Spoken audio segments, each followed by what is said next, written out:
आपने कभी बहती हुई नदी को ध्यान से देखा है? बड़ी तेजी के साथ वो अपने ओरिजिन पॉइंट से बहना शुरू करती है। शुरुआत से ही उसका लक्ष्य अपनी मंजिल यानी सागर को प्राप्त करना होता है। रास्ते में हजारों बाधाएं आने पर भी वो लगातार बहती रहती है। भले ही कुछ जगहों पर उसकी रफ्तार कम हो जाए, लेकिन वह रुकती नहीं, कभी नहीं रुकती।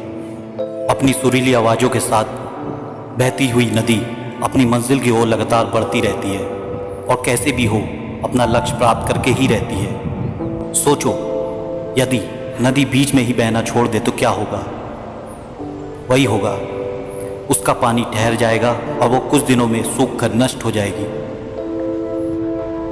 दोस्तों, यही हमारी लाइफ है, यही हमारी लाइफ में होता है।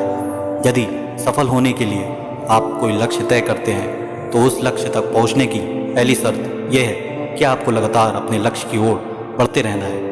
यदि कहीं रुके तो असफलता निश्चित है। अपने मनपसंद लक्ष्य तक पहुंचना आसान कार्य नहीं होता। यदि आसान होता तो आज दुनिया के सभी लोग सफल होते।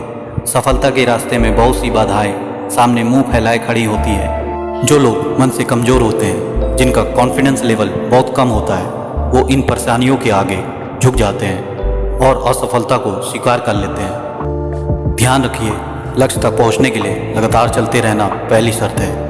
लगातार बहती नदी ही अपनी मंजिल प्राप्त करती है। समय हमेशा चलता रहता है, इसलिए दुनिया का हर इंसान समय का गुलाम है।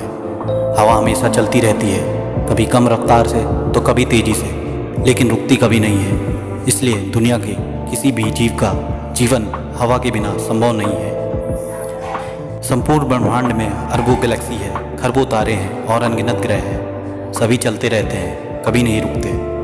प्रकृति का नियम है, जो रुक गया उसका असफल होना या नष्ट होना तय है। यदि आप अपने गोल और लक्ष्य को प्राप्त करना चाहते हैं तो आज ही से अपनी कमर कस ले और खुद से वादा कीजिए कि रुकना कभी नहीं है।